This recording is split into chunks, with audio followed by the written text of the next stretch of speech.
Aida, can you please translate? ¿Qué tal? Buenas tardes. Hemos a punto de comenzar el seminario web de octubre para el programa de licencias de cuidado infantil. Thank you, Aida. Dorothy, could you please translate? 大家好，欢迎来到10月全球儿童照护执照网络研讨会，感謝加入我們。我們在幾分鐘之後就要開始。Thank you, Dorothy. And Benny, could you please translate in Cantonese? 午安，歡迎參加10月份全加州嘅兒童照護執照計劃嘅網上研討會。我哋而家見到好多人都陸續加入，幾分鐘之後我哋就會開始㗎喇。Thank you, Benny. Next slide, please. Thank you for joining us for the statewide childcare webinar this afternoon. My name is Shoaib Kadarian, and I am the childcare advocate for the Greater Los Angeles.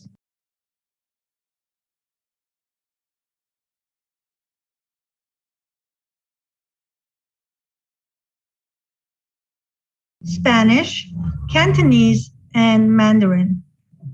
To access a language room, click on the globe on the bottom toolbar to select your preferred language. You will see the toolbar once we open the translation rooms. You will not see it just yet.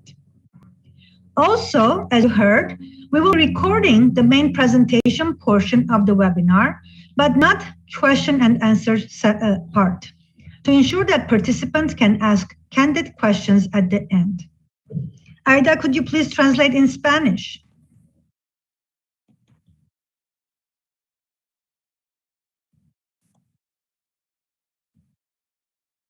Aida, we can't hear you. Hola, ¿qué tal? Ya vamos a comenzar entonces. Mi nombre es Shoaib. Le recordamos que el webinar lo pueden encontrar en español con traducción simultánea en el canal. Van a ver en un momento más un icono de globo terráqueo en la parte de abajo de su pantalla.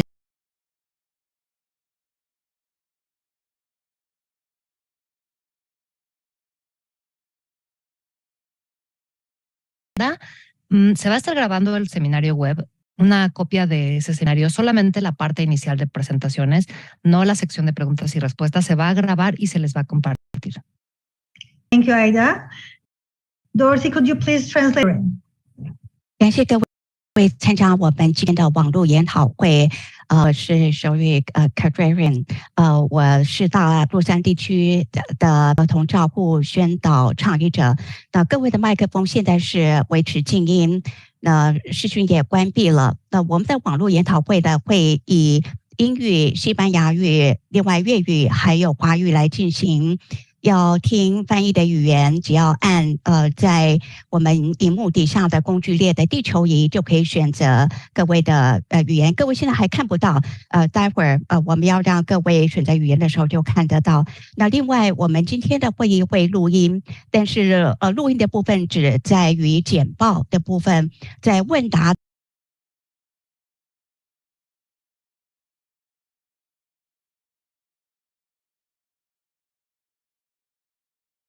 Benny, could you please translate in Cantonese?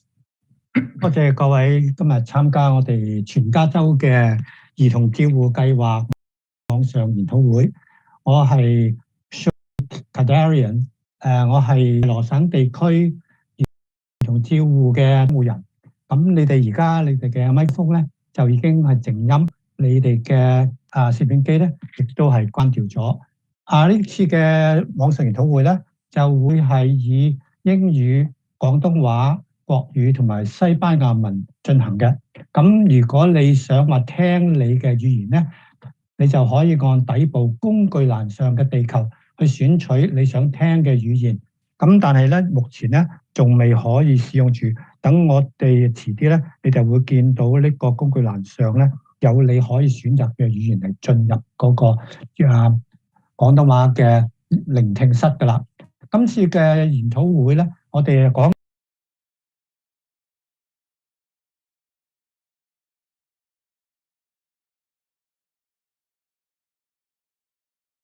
想提出嘅問題。多謝 ，Thank you。Thank you, Ben. All right, so could you please open the translation rooms?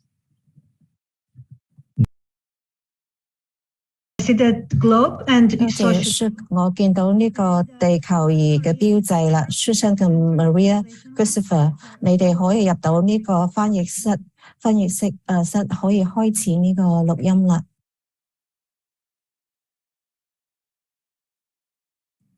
Thank you again。多謝。咁呢次網上面研討會嘅我哋嘅呢個內容有幻燈片咧，係會有廣東話同埋其他語言進行嘅。咁你哋可以喺下載喺一個我哋嘅網站嗰度可以下載。我哋到時有個連接喺個網頁嗰度登出嚟嘅，喺嗰個聊天空格嗰度，方格嗰度會提供一個下載嘅鏈接。你哋一定要下載嗰個啲幻燈片。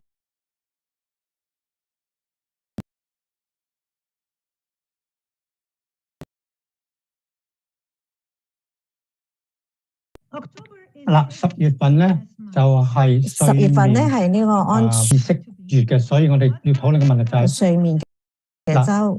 你有咩個最佳嘅實務啊，同埋啲父母溝通安全嘅水範父母方面咧？咁你好多謝你哋同我哋係分享你哋嘅意見，將你嘅回答咧輸入聊天嘅對話方格，我哋會係開放幾分鐘，然之後咧就將你哋嘅意見咧就會同大家分享嘅。請你哋用嗰個聊天嘅對話方格，就打出你哋嘅最佳嘅實務嘅方法，同埋如果有咩問題你可以打入去嘅。咁如果你哋係用呢個最安全睡眠嘅規劃方法咧，不但只為孩子做個好安全嘅睡眠嘅環境，亦都係避免咧係不必要嘅係嬰兒嘅暴斃。多謝你哋。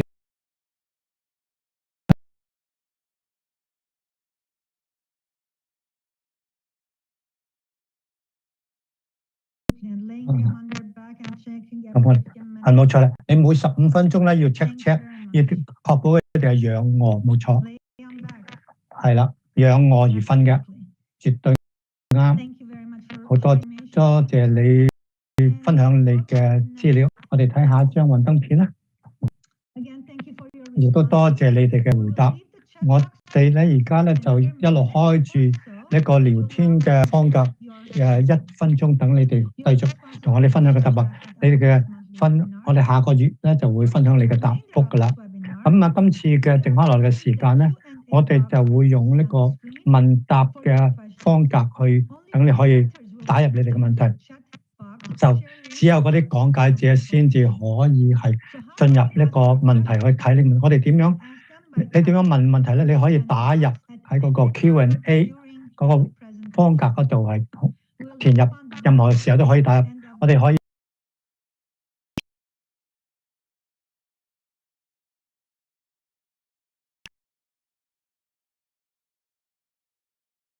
問題嘅優先權，咁呢個令到我哋專家小組咧知道邊啲問題係你哋覺得係最重要嘅。如果我哋唔可以去答到你嘅問題咧，就請你可遲啲咧揾翻一個係解釋師。咁咧，所有呢啲料咧都喺我哋嗰個發牌計劃嘅網站可以攞得到嘅。記住咧，我哋一路咧會係有啲連接同埋網站嘅網址係俾到你哋嘅。我睇到你哋而家有人已經係寫低一啲信息，我哋好多謝你，非常多謝，多謝你哋係同我哋分享有關係點樣去確保兒童瞓覺嘅時候安全。多謝你哋將呢意見分享。下一幅，唔該。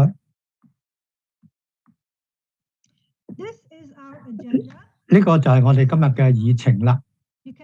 你可以睇得出咧，我哋係有嘅好多。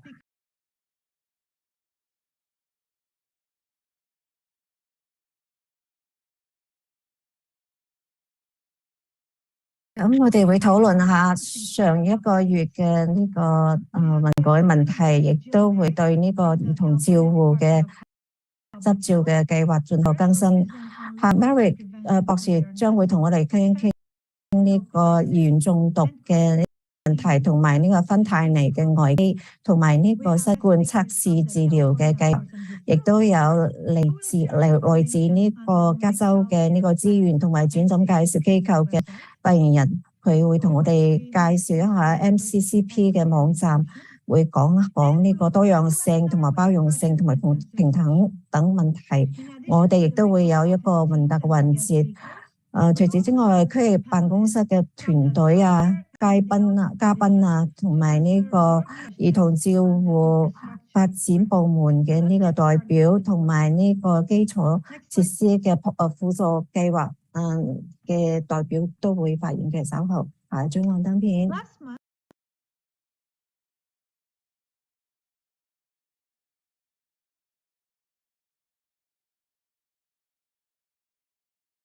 你哋教呢啲細路健康嘅飲食習慣方面嘅呢個最佳實踐係乜嘢？我哋將你哋嘅一啲答案咧羅列喺呢度啦。譬如話你要做一個榜樣，同細路一齊食同樣嘅食物，同埋提供一啲比較健康嘅小食，譬如話蔬菜同埋水果，亦都需要教育呢啲家長同埋兒童呢啲營養嘅重要性，因為呢啲食物啊必須要吸引呢啲兒童先得，亦都可以加入一啲烹飪嘅呢啲活動。亦都可以組織一啲叫做食用呢個彩虹嘅呢個計劃，咁樣譬如話用一啲呢個麵條啊、通粉啊、意粉啊嚟做呢個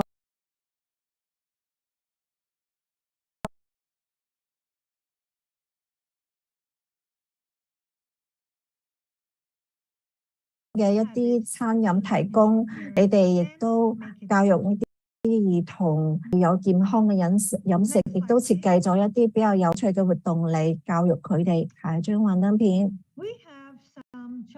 咁我哋有一啲相關嘅信息係關於呢個兒童照護執照計劃嘅，我哋想同你哋分享一啲信息。呢個 COVID-19 嘅信息喺呢個10月嘅11號更新咗呢個指南。咁呢種尋日朝早嘅話就已經係更新咗呢個相關嘅指南㗎啦。咁我哋會喺聊天處會提供一個鏈接，係大家可以攞到呢個最新嘅呢個指南嘅呢個信息嘅，可以喺呢個屏幕上面睇到呢個鏈接。我哋知道呢個10月份係呢個 SIDS 呢個嬰兒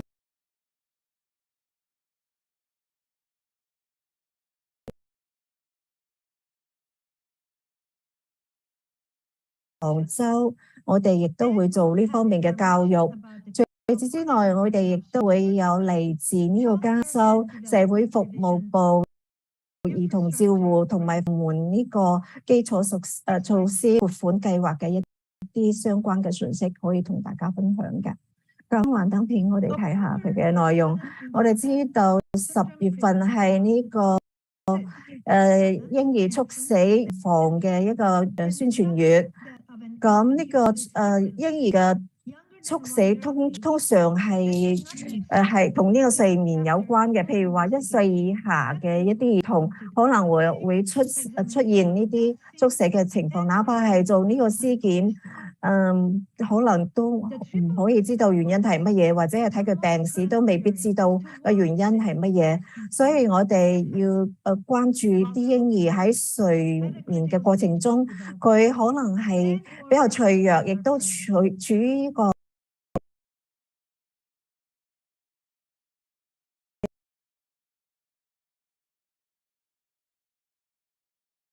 嘅。喺上個月嘅呢個兒童照護計劃，我哋提供咗一啲安全睡眠嘅相關嘅信息。我哋亦都問咗好多問題係關於呢個安全方面嘅規則嘅。喺今個月嘅呢個網上會議，我哋亦都會強調一啲重點嘅話題，亦都會分享一啲相關嘅鏈接，提供信息。大家經常問過呢個問題嘅相關嘅鏈接，大家可以睇到佢嘅鏈接有多種語言，你哋可以見到一個綜合嘅清單。呢個清單包括一啲主要嘅問題同埋規則嘅一啲要點。咁樣呢啲規則嘅重點，我哋同呢個中心嘅規定係一樣嘅，係一致嘅。譬如話呢個12個月嘅呢個嬰兒，佢哋必須要仰臥，佢哋必須要有呢個5歲嘅計劃。呢個計劃咧係 LIC 9227，我哋亦都會根據呢個需要嚟更新呢個計劃。咁樣嘅話，每15分鐘都會要求檢查下呢個嬰兒嘅睡眠嘅狀況。譬如話0歲到24個月大嘅呢個嬰兒都要對佢哋嘅5歲嘅狀態進行一個檢查，同埋呢個睡眠嘅睡袋嘅檢查，亦都係同呢個睡眠安全嘅規則相關嘅喎。咁樣呢個嬰兒嘅包裹啊，必須要安全嘅。譬如話呢個唔同嘅呢個包裹嘅呢個材料啊，有啲材料係唔被允許嘅，因為考慮到呢個安全性嘅呢個問題。咁呢種睡袋嘅話，如果佢係必須要求包裹呢個嬰兒嘅話，咁樣你必須要選擇嗰種唔會限制呢個嬰兒嘅活動嘅呢個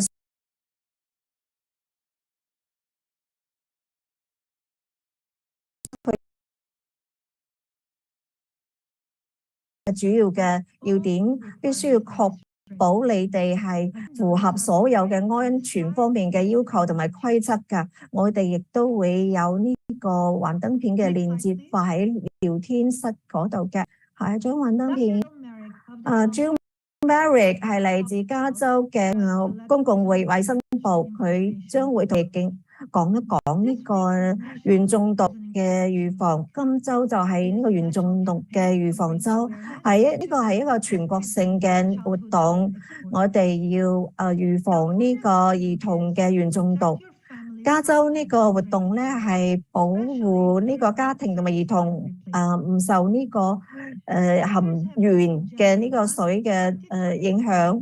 嗱，呢個提供者嘅通知嘅呢個通知2220 CCP 有相關嘅信息，譬如話呢個大家可以睇呢個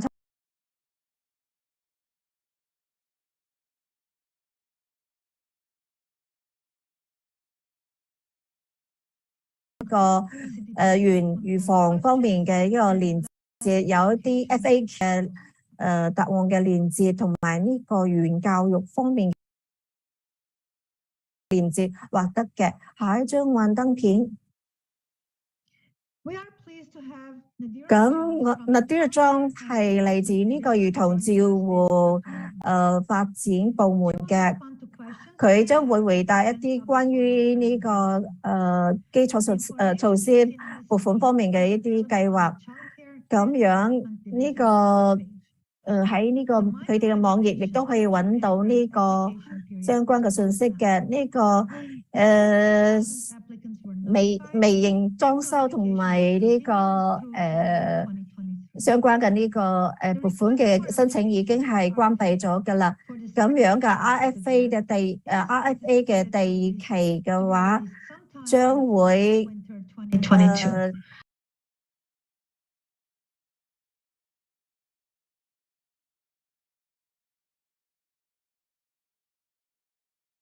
嚟自呢個加州公共衛生部嘅代表嚟同我哋傾下鉛中毒嘅預防同埋排尼同埋新冠嘅測試同埋治療。Mary 博士，非常感謝你抽時間同我哋做一個演講同埋回答相關嘅問題。Mary，呢個而家輪到你講嘢啦。首先感謝大家，你哋為我哋州嘅兒童做咗好多嘅工作。好多謝你哋係加入呢個行業。首先我想講咧，就係關於鉛咧，因為係今週咧呢個禮拜咧就係全國嘅預防鉛中毒週，我哋盡量咧就係遵從規則。我哋知道點解要咁做。鉛咧，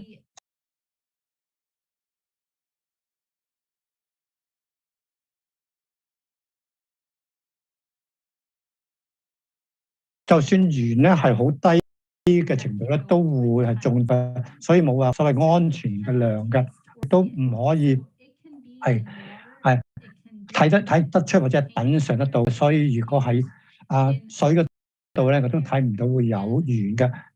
尤其是喺托兒嘅方面咧，嗰啲托兒嘅人士咧，就唔會話就咁睇咧，或者係品嚐咧，都係冇嗰種味可以俾佢知道嘅，或者睇得出嚟嘅，就亦都唔可以將呢個鉛咧就排除出去。雖然個小朋友咧行為或者外表上未必睇得出有生病嘅跡象，但係其實係真係有影響力嘅。就算好少量嘅鉛咧，亦都可以減少一個小朋友嘅智商，佢嘅智慧，亦都影響佢哋學習嘅能力，亦都可以影響佢哋聆聽嘅能力，同埋喺生命同埋喺課室中嘅行為嘅表現。所以咧，就呢啲咁嘅行為咧，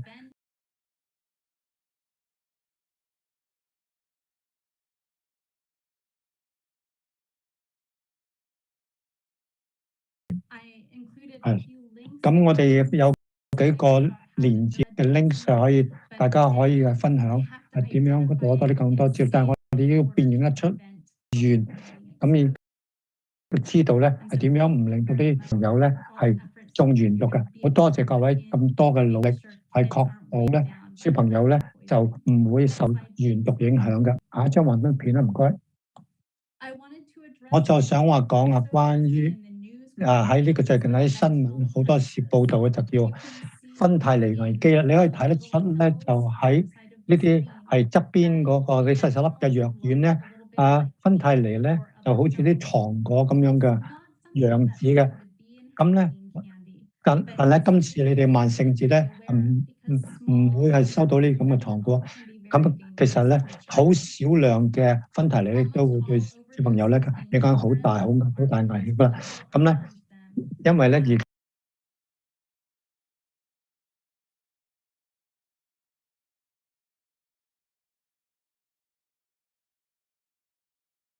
到芬太尼，咁令我哋咧提醒我哋咧就，如果有啲人用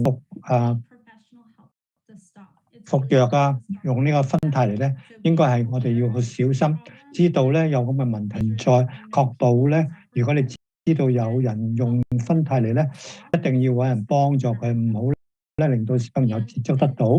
咁另外一樣嘢係你哋應該喺屋企嘅信息就係，不單止係芬太尼呢樣嘢，其他嘅藥物咧，無論你就係心臟病嘅藥或者血壓嘅藥咧，都如果係俾小朋友接觸到咧，都會好危險嘅。所以任何嘅藥丸咧都唔應該擺喺小朋友嘅附近。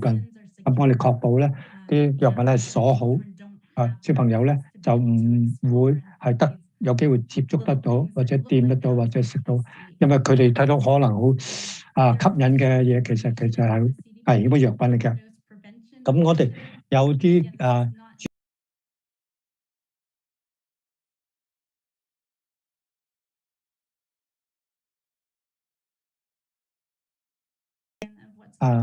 兒童護照咧，就係我哋嘅世界係非常之重要嘅一部分，所以我哋要知道呢啲嘅信息嘅。下一個幻燈片，我想咧就係完之前俾啲好消息各位，有呢個係新冠病毒嘅係可以減少重症住院同埋死亡嘅。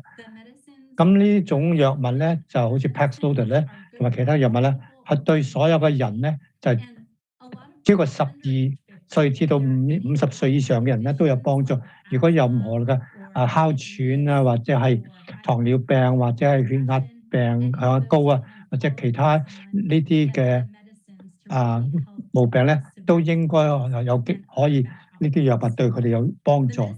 咁呢啲藥物咧一早咧就係要食，即係病向始中心，早啲去食。我哋都有免費嘅檢測嘅地點咧，不但止係免費檢測。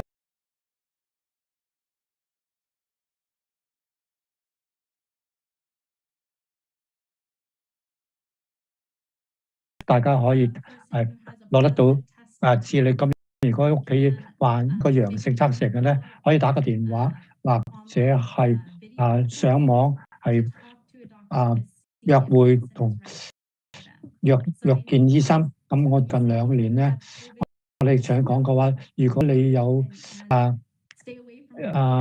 新冠病毒咧，就隔離自己咧，就唔好接觸人咧，就遲啲就會好返。但係而家我哋反為叫你哋咧，就叫你唔好接觸第啲人，但係要去尋求幫助，去尋求藥物，因為藥物會造成好好嘅良好嘅影響嘅，係幫到好多人嘅。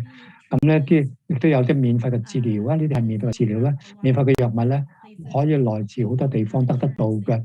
就算你冇買醫療保險咧，都可以得到呢啲免費嘅藥物。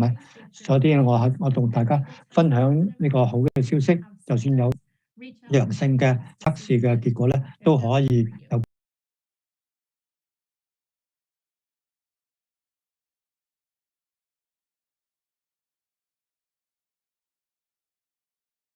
多謝 Mary 醫生，我多謝你分享咁寶貴嘅資料。如果你有問Mary 醫生嘅咧，請你就係方格嗰度 ，Mary 醫生會一路逗留，跟住回答我哋嘅問題。我哋遲啲咧就會讀出問佢嘅問題。最初嘅時候問問題嘅時候咧，就會俾Mary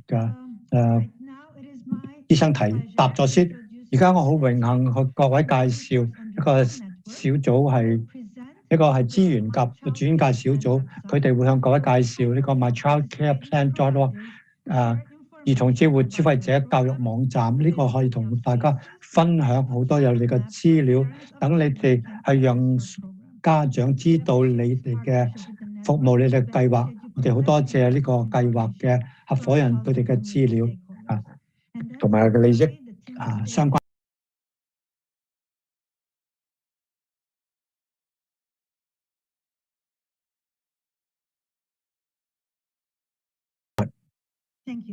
唔該晒，好多謝你。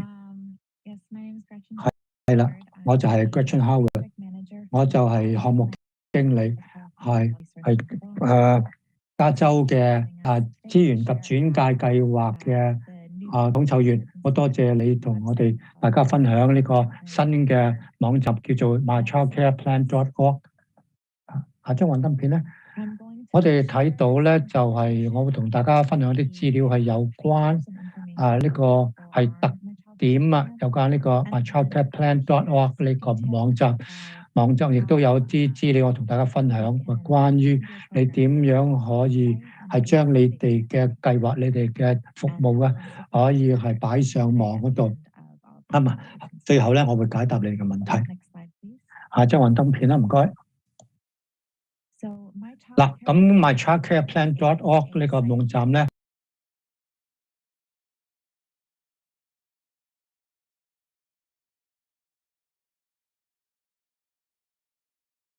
係等佢同埋呢個唔同嘅機構接觸，知道佢哋要可以提供嘅服務，同埋可以分享，同埋好分享兒童照護嘅資源。到下一張幻燈片啦，唔該。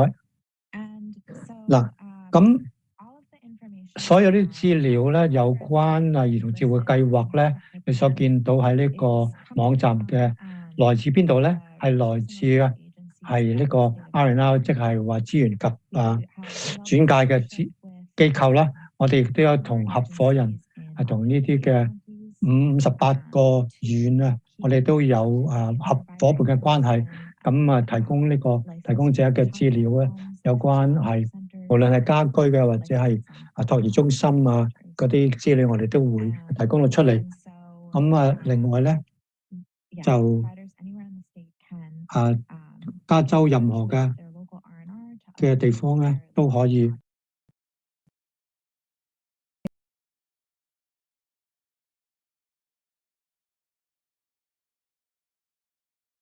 大家分享一下我哋網站嘅一個截屏，大家可以用呢個聊天處嘅連結，自己睇下網站係咩樣嘅片。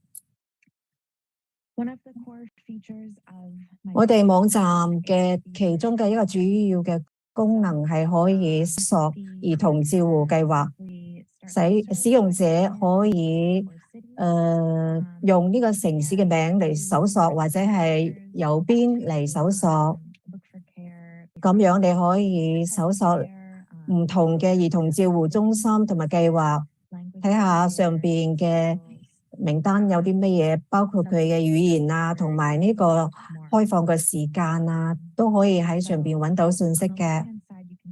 喺左手邊，大家可以睇到有啲人係訪問我哋嘅網站，佢哋可以用呢個過濾器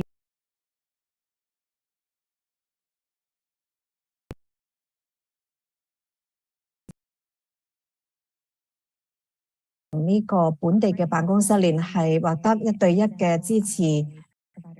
右邊嘅話係呢個兒童照護提供者嘅一個具體嘅詳細嘅信息。R&R 會幫呢個提供者去建立一個介紹嘅頁面，上邊可以有呢個提供者嘅信息。呢啲信息嘅話，你哋可以用嚟推廣你哋中心嘅服務。咁訪問我哋網站嘅人亦都可以同本地嘅 R&R 聯繫，獲得一啲信息，譬如話佢哋有啲咩計劃啊，譬如話呢個聯繫嘅方式啊，同埋呢個兒童照護嘅類型啊，都可以獲得呢啲方面嘅信息。仲有好多教育方面嘅資源可以喺我哋嘅網站上邊揾到，亦都可以做一個背景嘅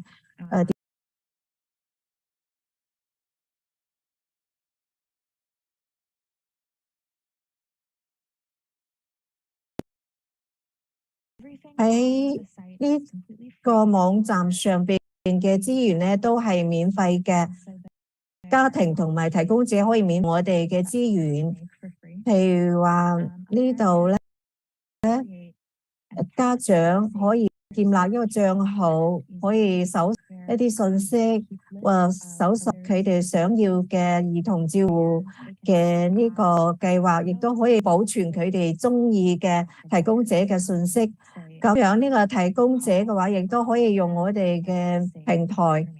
譬如話，佢哋亦都可以喺上邊保存一啲相關嘅信息，亦都可以分享佢哋帳戶嘅一啲資源。下一張幻燈片。呢個有執照嘅提供者嘅話，佢哋就可以去使用一個連結。呢個連結嘅話，就可以同佢哋嘅兒童照護計劃一齊連結喺一齊，咁樣佢哋會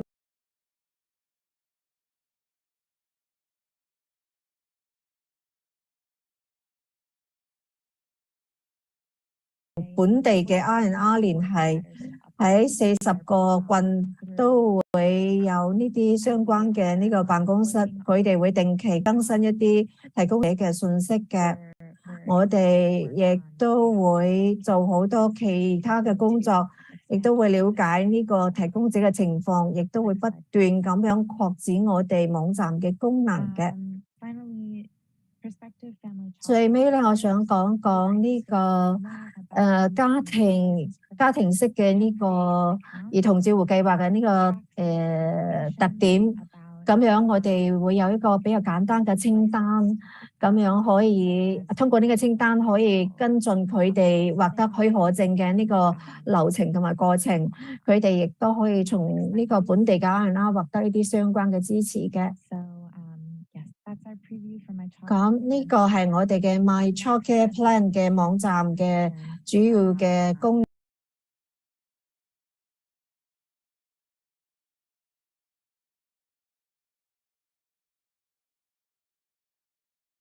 譬如話呢啲相關嘅兒童照護嘅呢個計劃喺我哋嘅網站會做一個介紹，咁樣呢啲活躍嘅計劃嘅話，佢哋可以從佢哋嘅 R&R 嗰度獲得呢個推薦嘅，咁樣佢哋喺我哋網站亦都可以做一個自己嘅簡介。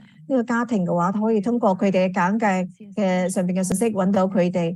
呢個係一個截屏，上面有一個地圖，喺右手邊呢個地圖嘅話，有一啲藍色嘅呢個標誌。呢啲藍色嘅標誌就代表呢啲兒童照護中心。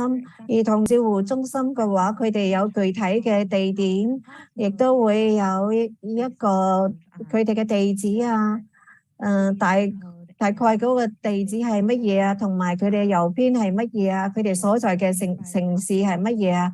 譬如話佢哋附近嘅一啲街道係啲乜嘢啊？咁樣嘅話，呢個家長通過睇地圖嘅話，就可以了解呢啲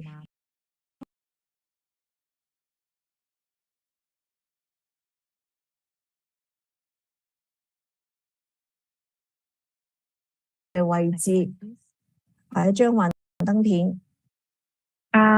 So if you have 如果你有referrals 喺呢個本地 R&R 嗰度已經建立咗自己 profile 自己嘅信息介紹，咁樣嘅話，上面就會有啲你哋嘅電話號碼同埋執照嘅號碼，同埋呢個能力係乜嘢。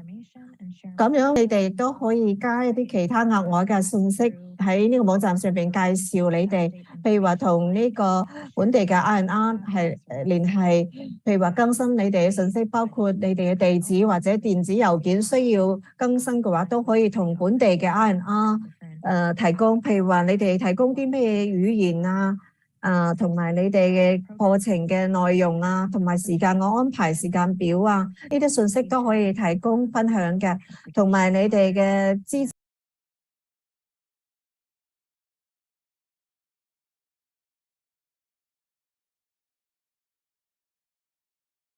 情況，有啲咩相關嘅服務，咁樣呢啲信息都可以幫助你哋去宣傳你哋嘅商業服務嘅噃。咁樣你哋嘅中心嘅介紹嘅話，可以聯繫你哋嘅 R&R 去更新你哋嘅介紹嘅信息，因為我哋會同呢個兒童照護嘅 R&R 中心聯繫，會同全州嘅 R&R 聯繫。R&R 嘅話可以幫助你哋更新你哋嘅信息啦。咁樣就要確保呢啲信息係你想宣傳介紹嘅信息嘅。咁你哋嘅介紹嘅話，你哋可以創造呢一個免費嘅帳號。咁樣我哋睇做一個試驗，更新一啲，我哋有一個新嘅更新嘅平台，喺40個郡推出呢個更新嘅頁面，咁樣你哋可以加入我哋。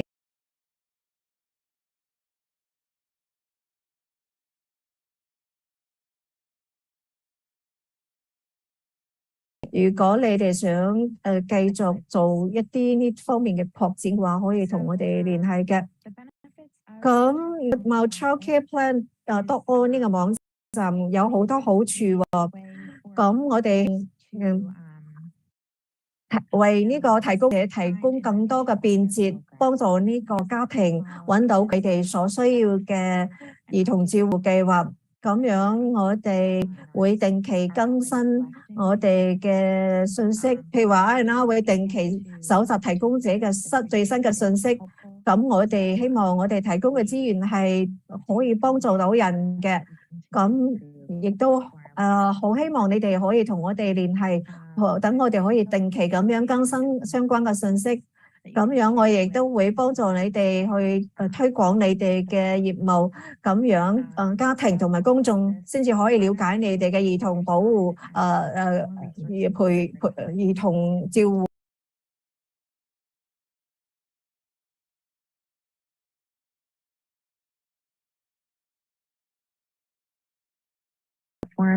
Especially amongst families with young children. So we have seen a few news articles on LA and some NPR sites about this new platform.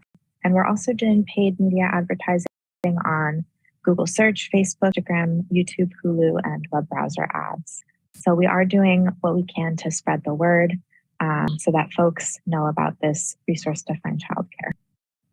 Next slide, please. So we encourage you to make the most of this new resource by checking your business page and making sure that you work with your R&R to keep that page up to date, sharing your page on the site with your community. And if you get phone calls from parents looking for care, but your program is full,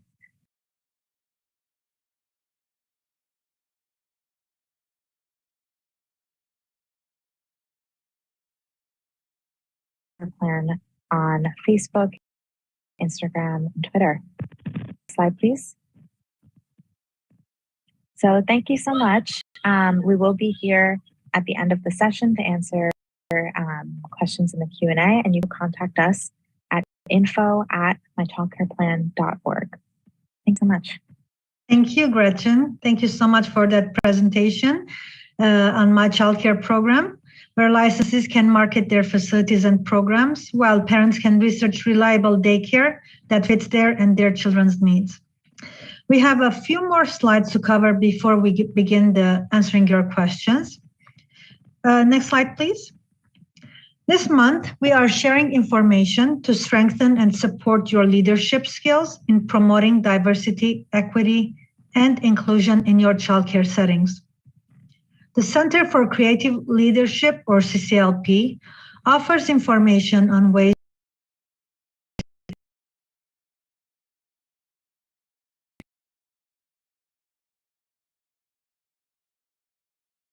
in the slide to help leaders promote DEI. We invite you to visit the main link to the CCLP webpage for information on this topic. Next slide, please.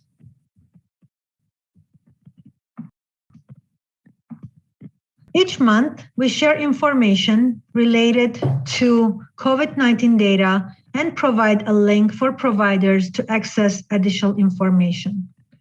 This month, we have data from the week ending October 4, 2022, which shows 587 positive cases in children, staff, and families in childcare settings. We are happy to see the continuation of the decreased trend. To access up-to-date COVID-19 data about the licensed programs throughout California, please refer to the link on this page, where you can find data on COVID-19 cases in your county, reports,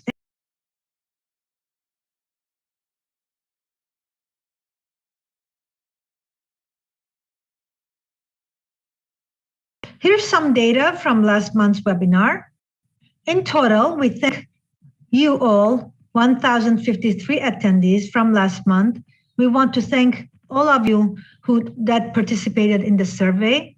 We will continue to offer guest speakers when possible, as this seems to be a high preference for attendees. Next slide, please. These are the tentative dates and times for our final webinar for 2022. Please watch for the provider information notices that will announce these webinars, including the registration procedures. You may also receive a reminder flyer with information about these webinars. Please note that the days of the week are different. We are doing a Tuesday as usual, and then a Thursday instead of a Wednesday afternoon. Next slide, please. Please fill out the survey. We read your response.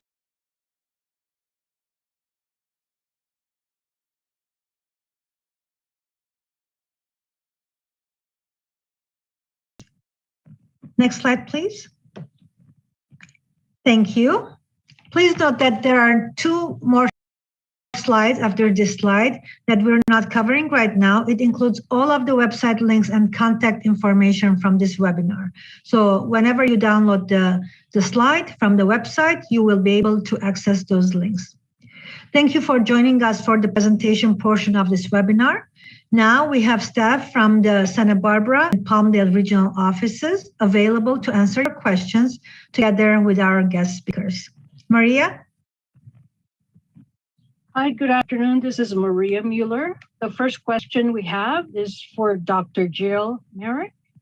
This question is regarding RSV. Are we to report outbreaks to the health department like COVID? RSV is a common winter virus. Actually, most children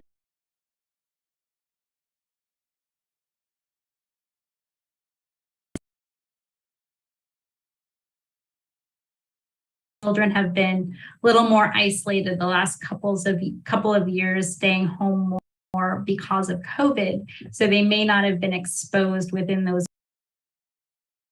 common winter kind of cold virus.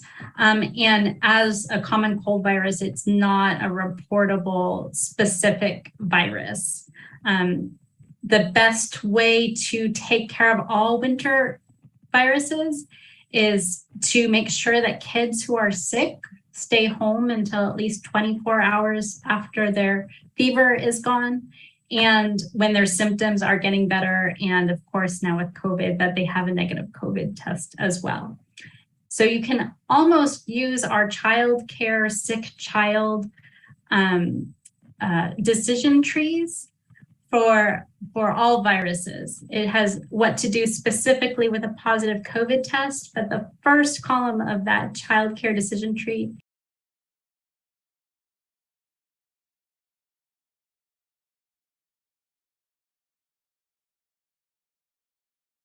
childcare and those little children, they are so cute and they are so germy.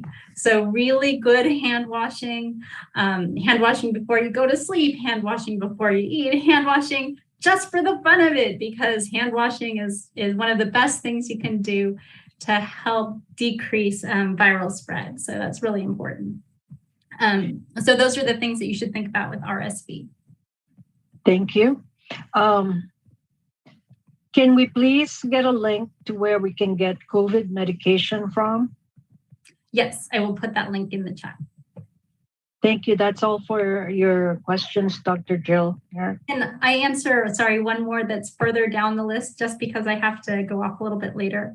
There was a question about water filters and lead. Okay, you want to answer that? I was going to give it to licensing. Go ahead. Certainly licensing can answer this too, but even though Recording.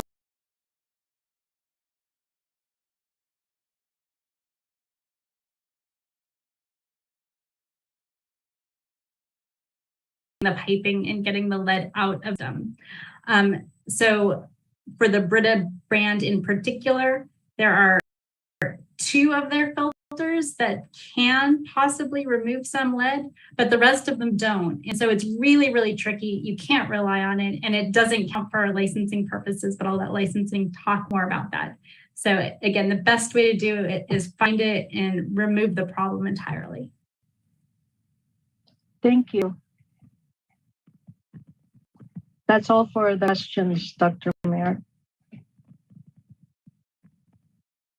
So the next question is for the California Resource and Referral. My childcare plan is not editable by FCCP, who are in Orange County, but only our R&R agency can do so. Why is this?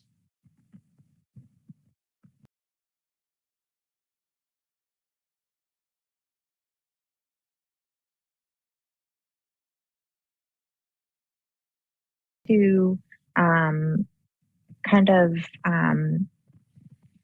offer another resource for providers and R&Rs to promote their. And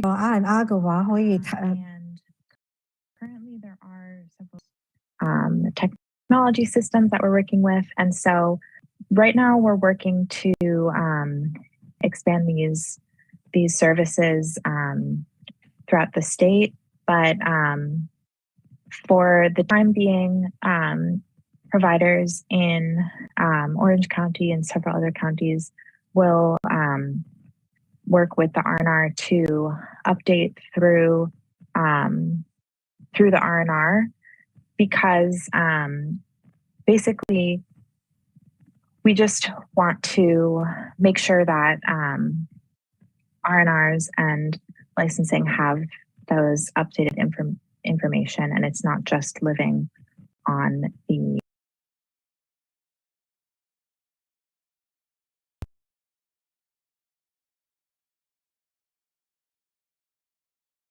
I encourage you to sign up for email updates for when we can continue to expand services throughout more of the state.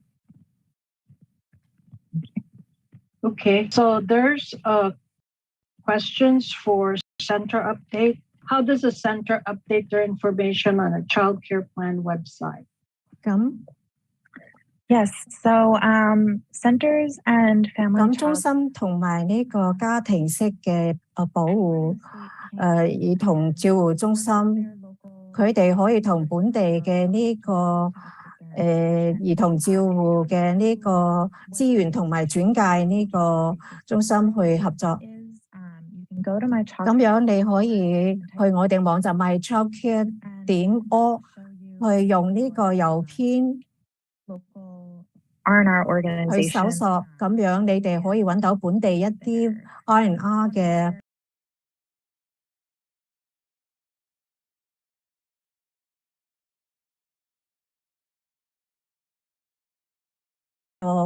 相關嘅信息。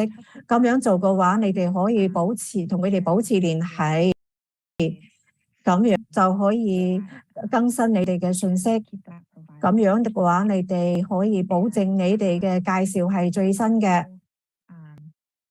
咁樣亦都可以喺聊天處嗰度，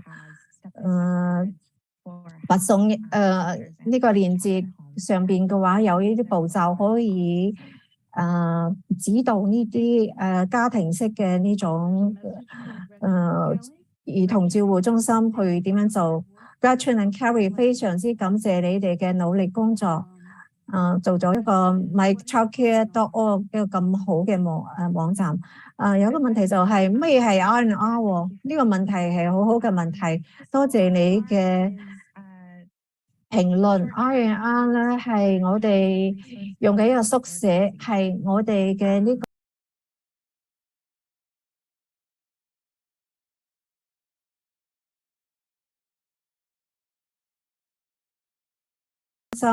佢哋亦都有唔同嘅項目，可以幫助呢個提供者去獲得更多嘅服務，或者係做一啲培訓，獲得一啲機會。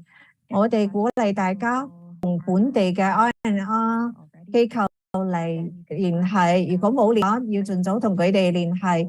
咁樣亦都可以去我哋嘅網站去搜索一下你哋嘅本地嘅 R&R 係喺邊度嘅。好，多謝你。下一個問題就係問呢個 Dira Zhong 嘅，係嚟自呢個兒童照護發展基礎設施輔助計劃嘅。咁我哋而家喺度建一個新嘅中心同埋擴展，譬如話關於呢個兒童嘅數目啊，同埋各方面，我哋已經係開始咧。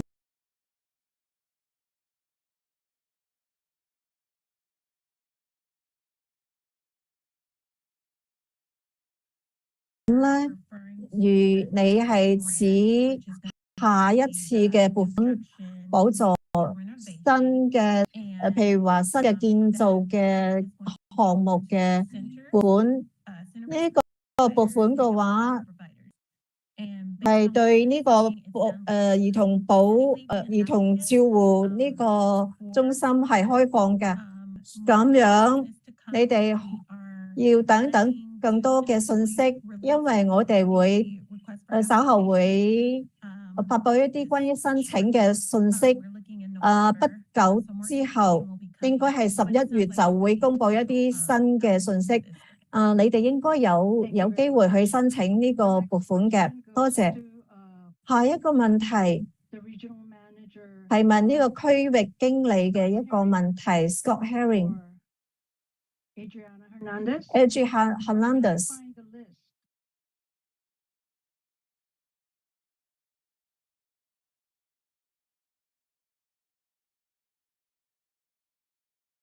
邊度可以揾到呢個 list？你可以去我哋嘅官網 www.ccld.ca.gov，我亦都會喺聊天處發布呢鏈接嘅，大家可以喺個提供者資源下邊揾到相關鏈接嘅。咁呢個睡袋嘅話，可唔可以用睡袋啊？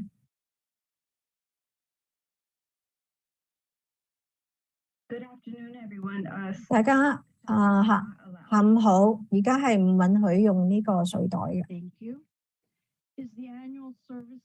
每年譬如話呢個滅火器，對於呢啲小型同埋大型嘅呢個中心嘅要求係乜嘢？係唔係大型嘅需要有呢個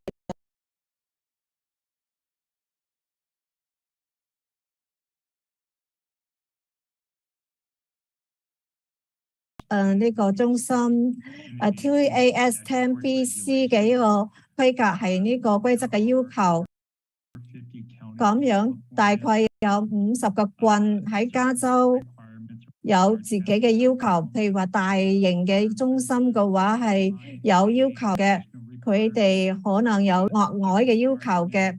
呢個要求嘅話，立法嘅要求嘅話，就主要睇下你嘅執照嘅呢個要求，主要係呢個 10BC 嘅呢個規格嘅要求。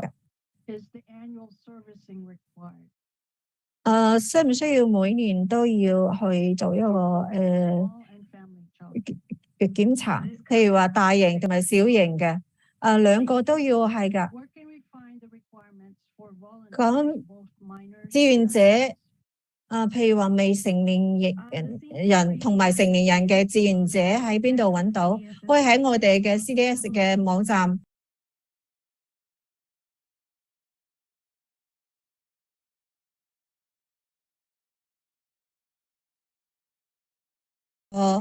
連接，譬如話可以睇下佢需要啲咩資質啊，譬如話要求係乜嘢啊，每一種類型嘅志願者係乜嘢啊，工嘅僱用嘅要求係乜嘢啊，譬如話呢個緊急醫療 LIC 627，譬如話有一個細路必須要送去醫院就診嘅話，相關嘅要求係乜嘢？呢個緊急治療嘅相關嘅規則，呢個同意書嘅話，必須要有呢個受權嘅代表簽名先至可以嘅，亦都需要檢查呢個簽名嘅。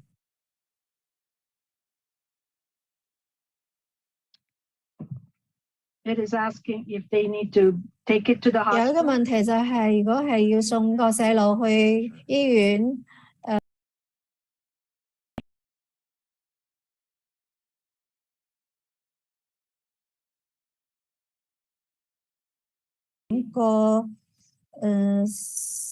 譬如話我哋參加咗呢個2個小時嘅會議，會唔會有一個相關嘅證書呢？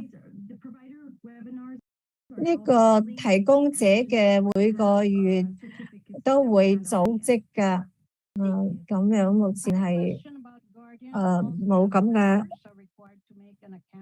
目前安排。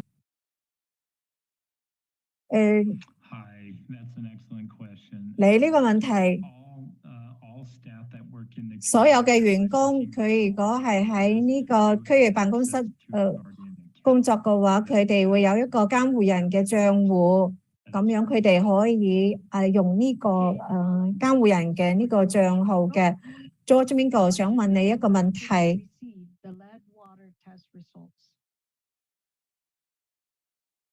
Hi everyone. I'm trying to. Hi. So for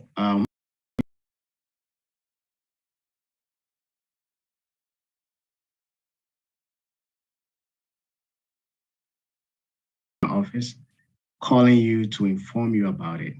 Now, if you happen to know about it before the analyst calls, then you can definitely make the unusual incident report outlining your remediate action. Now, if the LPA calls you, according to the written directives, we're supposed to obtain your remediate action the time that we made a call. So you need to have a plan of action when we call, and that's what the LPA is going to be documenting, and it should be able to, we should be able to take that plan of correction as being able to, for you to function safely when we notify you of the results. Now, what is happening is that most, I would say, since we started testing, almost, I would say 90% of the case, when we call the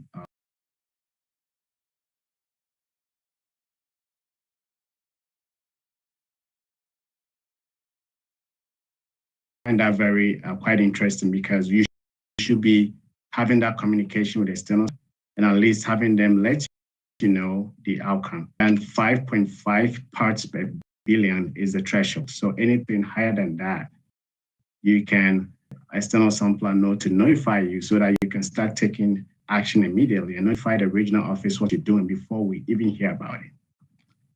But once we call you, we need you to make that source inaccessible to children. It cannot be used for drinking or cooking purposes. And then you need to give us a plan on moving forward. That's all we require from you before we turn up. Thank you. Thank you, George. We have an additional question for Dr. Merrick. When are viruses no longer contagious? I believe Dr. Merrick has already left the provider website.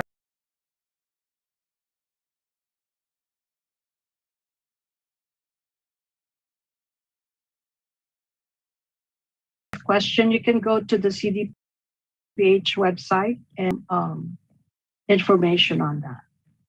Thank you. Okay, George, next question.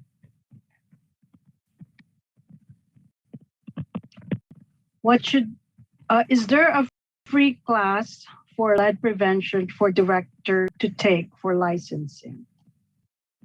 We do not, as of now, we do not have a free class, but we do have a lot of resources on our website. If you go to, the link is in the chat, but if you go to our website, we have dedicated a whole section on lead. And you have a lot of resources. I'm going to recommend, if you need to just update yourself on the information or what is required of you currently, get a copy of PIN 2121 CCP. I'm going to put a link in the chat, and also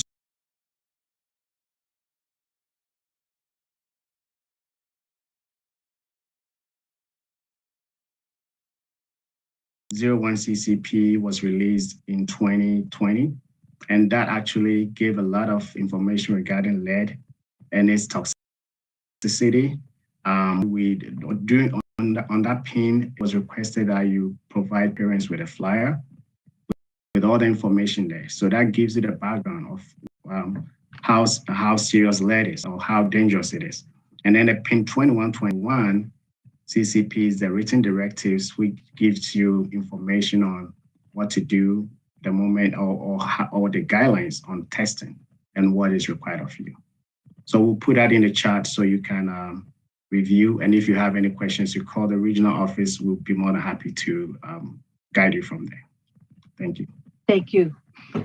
If parents are bringing their own child's lunch and snack, and we provide only water bottles for children, do we still need to get our lead tested, even if they are not drinking water from the faucet?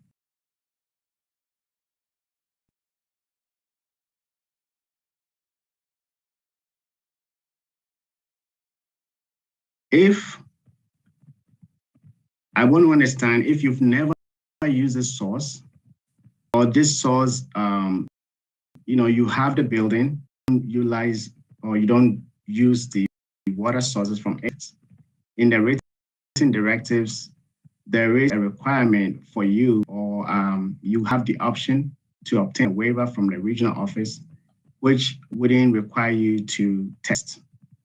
And that's to say you've never used the source, any of the outlets at the facility. But if you were using it and it got sampled, and now you are taking actions to make it inaccessible, or if you want to continue using it, then that's where we plan. We're gonna plan from there. But if you are saying so we need to distinguish between the two, which is which. If you've ever used it or if you haven't used it at all. But either way, you're able to provide an alternate source.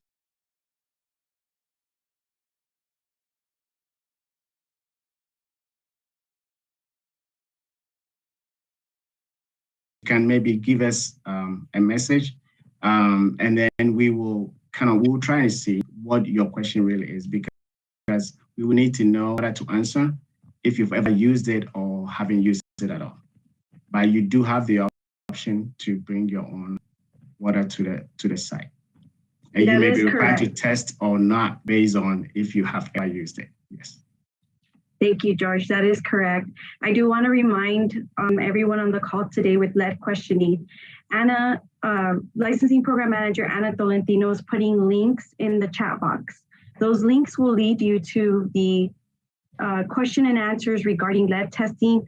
It has the written directives. It has the PIN regarding the lead testing. And a lot of the questions that are being asked right now are actually, the majority of them are the Q&As that are answered. So I just wanted to remind everyone that clicking on the links is your best resource.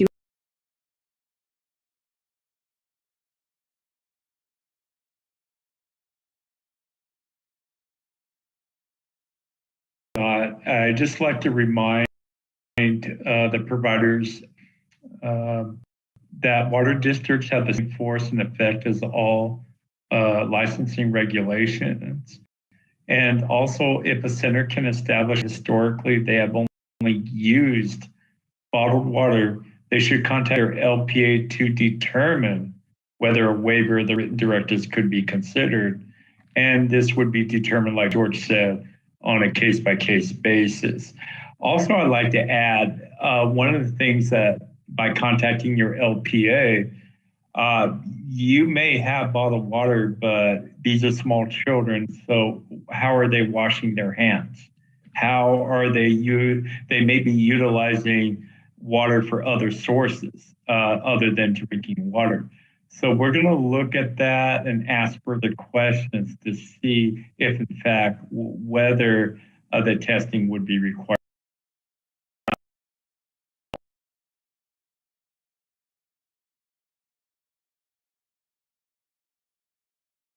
Water from the faucet, you would be required to go through testing. So I just want to provide a few reminders. Thank you.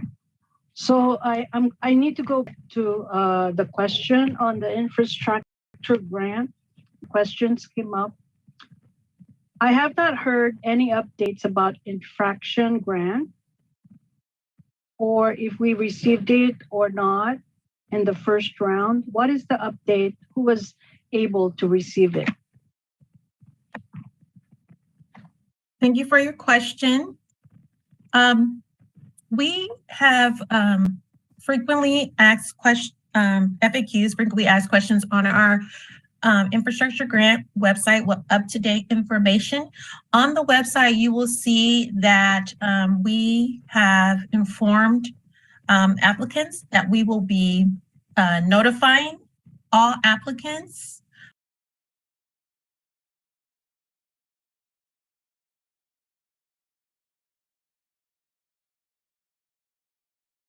today. We will be notifying folks all the way into the end of the year up to January 2023. Thank you. Thank you very much. The next question is, how can we apply for the grant?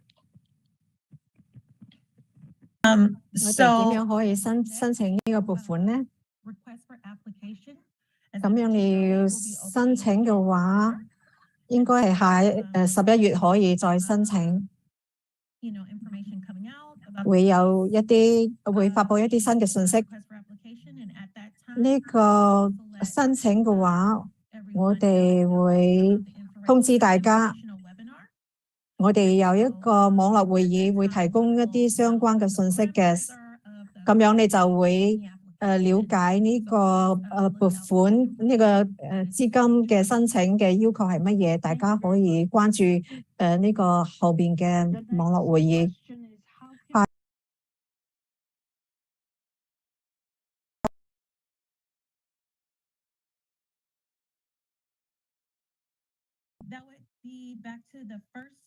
咁再回翻我聽講嘅第一個答案，呢個回答，每個人佢都會知道佢自己嘅，譬如話2023年1月最遲1月會知道佢哋嘅狀態。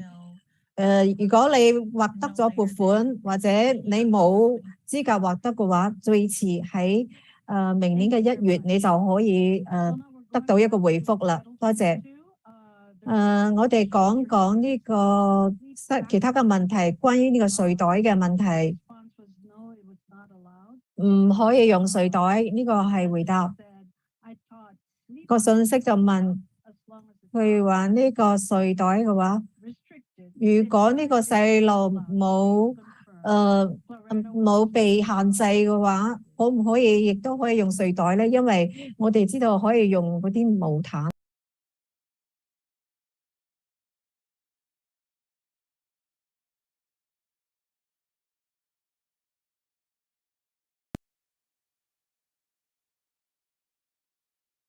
You know what? I'll go ahead and respond.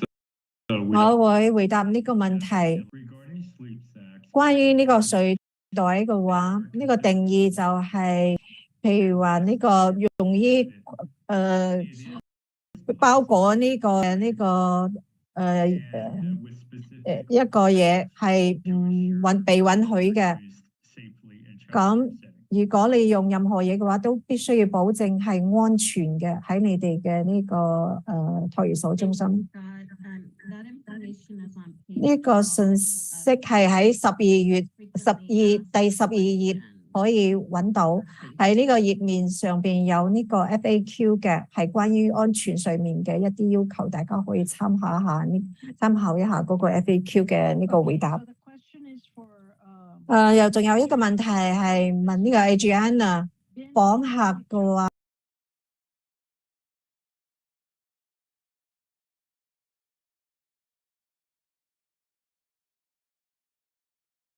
情況係點樣呢？訪客係可以被允許嘅，但係佢哋唔可以提供呢個照護。因為佢只係暫時嚟到呢度，所以佢哋就唔可以提供呢啲照護嘅服務俾呢啲兒童。最佳嘅做法就係，如果你喺星期一到星期五6點鐘，上晝6點到下晝6點嘅話，如果有訪客嘅話，咁樣嘅話，你要睇下佢哋嘅呢個背景調查，呢個有冇犯罪記錄要檢查嘅。咁樣呢個家庭式嘅呢個托兒所嘅話，點樣可以證明佢哋冇引起呢個，譬如話呢個濕疹啊，譬如話啲皮疹啊，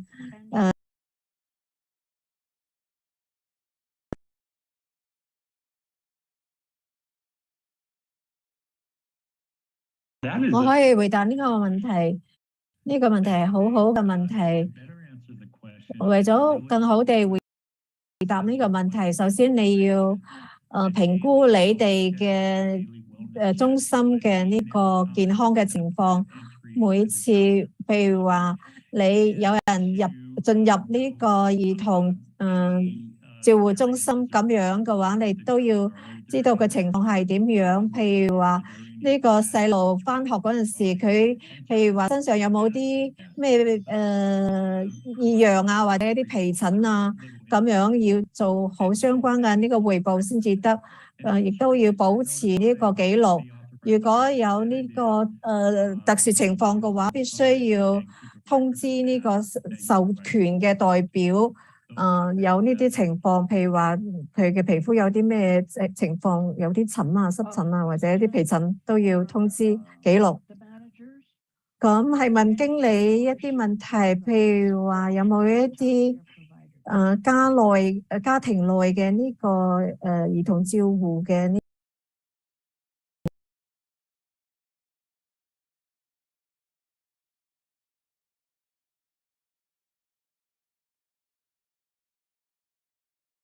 嘅棍 CDSS 嘅話，我哋係 home ownership 嘅計劃嘅，你可以睇下。但係嘅話，我仲係建議你同本地嘅棍嘅呢個資源同埋轉介嘅呢個中心 R&R 嘅呢個辦公室去聯繫，睇下有冇呢方面嘅信息。下一個問題就係我哋嘅水嘅水平。如果我哋有呢個問題，係要採取呢個行動去糾正呢個問題。關於呢個鉛水裏邊如果含鉛嘅話，如果我哋收到呢個報告係話有比較高水平嘅高含量嘅呢個鉛嘅話，咁樣嘅話你係有一定，如果係有呢個鉛嘅呢個風險嘅話，你必須要處理嘅。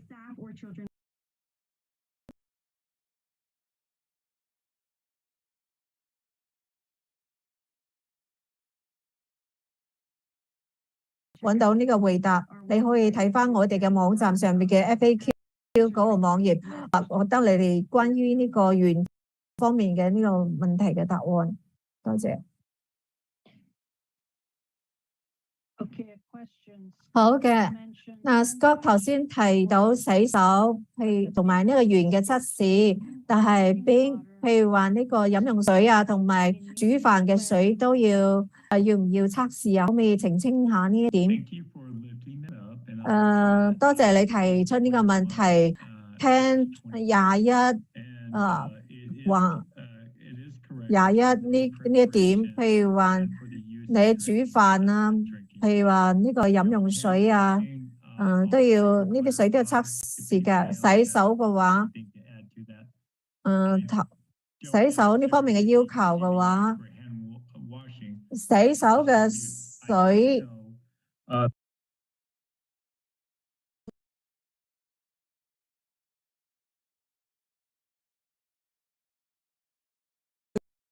有比較高含量嘅呢個鉛嘅話，可能會通過身體嘅接觸去傳遞呢種風險嘅話，譬如話呢個細路食蘋果啊，亦都可以通過食蘋果呢個鉛可能進入佢呢個體內嘅，所以嘅話我哋要比較小心。你問嘅其他嘅問題嘅話，你哋可以問個 PM， 我會稍後會喺聊天處嗰度做一啲澄清嘅。有冇呢個水過濾器嘅呢個名單可以介紹一下？有冇一個推薦嘅名單啊？水過濾器，我諗呢個問題前面已經回答過 ，Mary 已經回答過，大概可以有2個水嘅過濾器嘅 CDPH 嘅話，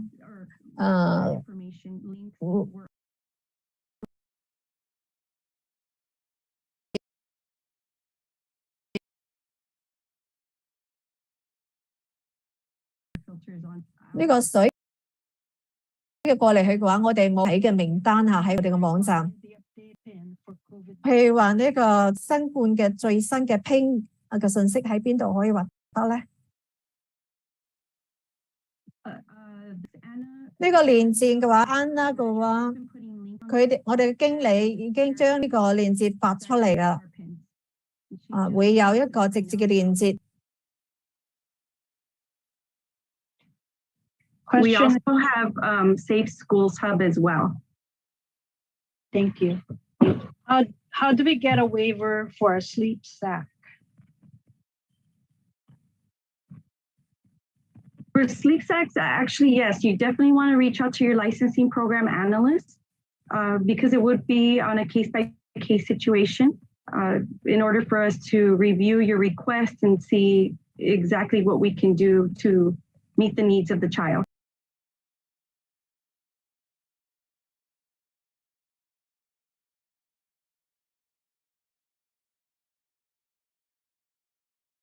It's good for daycare, but construction for renovation is big. Can she apply? Does she apply for licensing? Thank you for the question. This grant is going to be for new construction and major renovations. We have not finalized the request for application, so I would just encourage you to, when it's released, and to take a look at all of the projects that are eligible to be funded with this grant source. Thank you. Thank you. Do I need to report once I fix the lead level in my facility? Hi, Maria, could you repeat that again? Do I need to report once I fix the lead?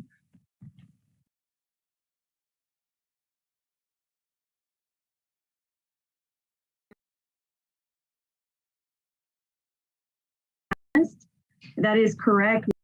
Once you've fixed, once you pictures or whatever, any documentation you've obtained, you will be submitting that to your licensing analyst. And then we do have time for maybe one more or two more. Thank you. Thank you. If a child becomes sick while at school, how long does the parent have to pick up their child? A parent asked specifically how long they have to pick up their child. They did not want to pick up their child until we close.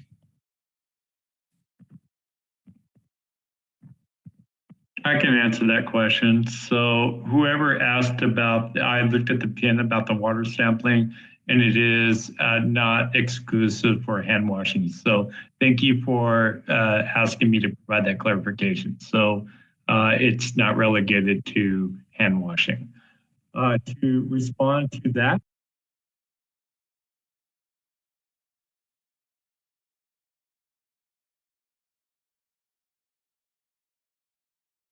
symptoms of illness, and then arrangements are made with the child's authorized representative to pick up the child. There is no time-specific requirement per se in licensing regulations, but there is a regulation that the child must be placed in a separate room so that they are kept safely away from other children and staff and care. Thank you. After our site water is tested, do the results automatically go to licensing, or do we need to submit the findings? I'm going to answer this, Maria. So for the external water samplers, they all should be certified, and they are working with the Division of Drinking Water or California State Water Resource Control Board.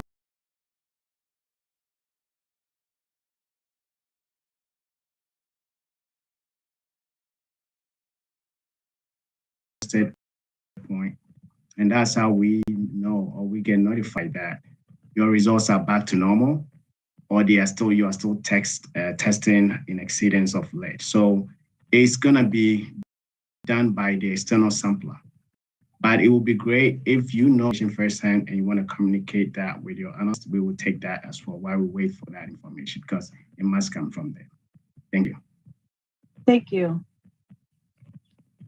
There's a lot of questions regarding sleep sack, and they're all the same. And look up the regulation to make sure that you're following the requirements. And if you need to get a waiver, please go to your regional office or discuss it with your analyst.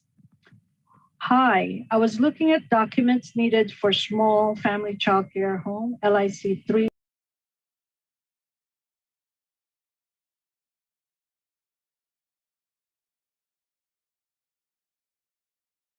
or updated? I can this question. This will be the last question of the day. Then we'll turn it back over to. We are continually looking at ways to update our forms and information on our continually looking at that to make sure the forms are translated correctly, but are also accessible. So we are continuing to do that. So continue to contact your local regional office, lift that question up, and we'll make sure that we give that attention that it needs. And thank you very much for lifting that question. Thank you very much, managers. Thank you, Maria. Thank you, Scott. Thank you, Adriana, and the rest of the team. We appreciate all the information that you shared this afternoon. So again, thank you for attending this month's webinar and the many outstanding questions you posted. Thank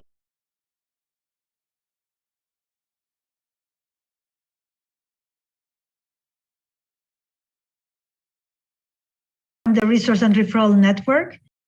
Nadira Jones, thank you for joining us from the Child Care and Development Division as panelists. Thank you to all our interpreters, the tech support team, staff from the regional offices, and the program team for their contributions and this afternoon. Remember, you may retrieve a copy of this PowerPoint from our DSS website. Please do not forget to complete the survey you will receive at the end of this call. It will come from Zoom. It will be sent from Zoom. Watch for the provider information notice that will announce the dates and times of future webinars, as always. Thank you for all you do to support the children, families, and the childcare community. We look forward to seeing you next month. Thank you all.